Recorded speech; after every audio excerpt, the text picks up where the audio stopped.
എന്തിനാണ് ഇവൻ ഈ പണിക്ക് നിന്നത് എന്നുള്ളൊരു ചോദ്യം ഉണ്ടായിട്ടുണ്ടോ ആ സമയത്ത്? ഉണ്ടായിട്ടുണ്ട്, എല്ലാവരും ചോദിക്കുമല്ലോ. അത് നല്ല സ്റ്റേബിൾ ആയിട്ടുള്ളൊരു ജോലി, ഇൻഫോസിസ് പോലത്തെ ഒരു കമ്പനി, എപ്പോൾ വേണമെങ്കിലും നമുക്ക് ഓൺ സൈറ്റ് പോവാം, എല്ലാ അവസരങ്ങളും മുമ്പിൽ നിൽക്കുമ്പോൾ വെറുതെ ഒരു ദിവസം റിസൈൻ ചെയ്തിട്ട് പോരുവാണല്ലോ. എന്നാൽ അതിന് മുമ്പോട്ടുള്ള യാത്ര എന്താണെന്ന് ഒന്നും അറിയില്ല, ഒരു ഐഡിയ ഇല്ലാണ്ടിരിക്കുകയാണ്.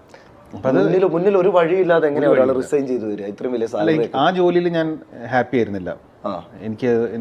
എനിക്കെന്തോ അവിടെ സെറ്റല്ലാന്ന് എൻ്റെ മനസ്സിങ്ങനെ പറഞ്ഞുകൊണ്ടിരിക്കുകയാണ്. ഭയങ്കര ഇതെല്ലാം ഞാൻ ചെയ്യേണ്ടത്. നമ്മുടെ ഒരു ഇൻറ്റ്യൂഷൻ ഉണ്ടല്ലോ ഉള്ളിൽ.